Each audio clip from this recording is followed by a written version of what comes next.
এই কণমানিগৰাকীয়ে নিজ মাতৃক বিচাৰি আৱেগিক হৈ পৰিছে। এই কণমানিগৰাকীয়ে সামাজিক মাধ্যমৰ জৰিয়তে এই মাতৃগৰাকীলৈ অনুৰোধ জনাইছে তেওঁ যেন পুনৰ ঘূৰি আহে।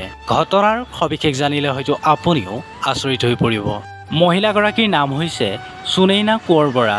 আজিৰ পৰা প্ৰায় 7 বছৰ পূৰ্বে এইজন পাপুৰ সৈতেই প্ৰেমৰ সম্পৰ্কেৰে বিবাহপাশত আবদ্ধ হৈছিল সুনয়না কোঁৱৰ বৰা।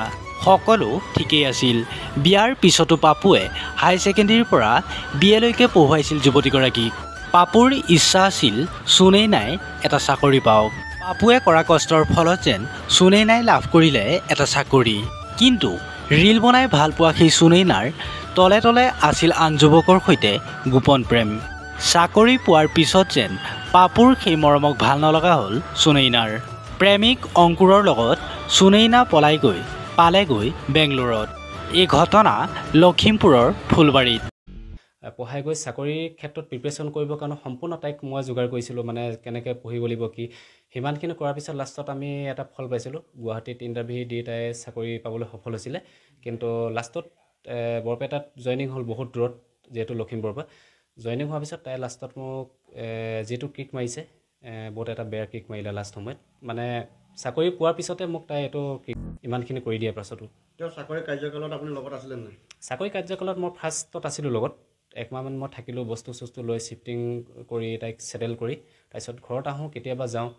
ছোৱালীজনী মোৰ লগতে ৰাখিছিলোঁ। তাই ফ্ৰীকৈ চাকৰিটো কৰক বুলি মই সম্পূৰ্ণ পঢ়া শুনাৰ ক্ষেত্ৰত মই সহায় কৰিছিলোঁ সম্পূৰ্ণ। আৰু তাইক আজিৰ ডেটতো মই লালন পালন কৰি মই ডাঙৰ দীঘল কৰি ইমানটো পৰ্যায় পোৱালোগৈ। কিন্তু তাইক মই যে মুখ্যমন্ত্ৰীলৈ এটা অনুৰোধ জনাইছোঁ যে তেওঁ চাকৰিটোৰ ক্ষেত্ৰত তেখেতে এটা বিহিত ব্যৱস্থা লওক। যিহেতু মই সম্পূৰ্ণখিনি গাইডনেছ কৰি তাইক সিমানটো পৰ্যায় পোৱাইছিলোঁ, কিন্তু মোক যিটো কিক মাৰিছে এই মুহূৰ্তত। আৰু এইটো কাৰণে মুখ্যমন্ত্ৰী মহোদয় এটাই কওঁ যে আপুনি অকণমান তদন্ত কৰক যে তাই অন্য এজন পুৰুষলৈ গুচি গ'ল। আৰু লগত মই এজনী ছোৱালী এৰি থৈ গৈছে, 5 বছৰীয়া ছোৱালী। আৰু ছোৱালীজনী আৰু এটা কথাই ক'ম যে অকণমান মুখ্যমন্ত্ৰী মহোদয়ে যাতে অকণমান তদন্ত কৰে।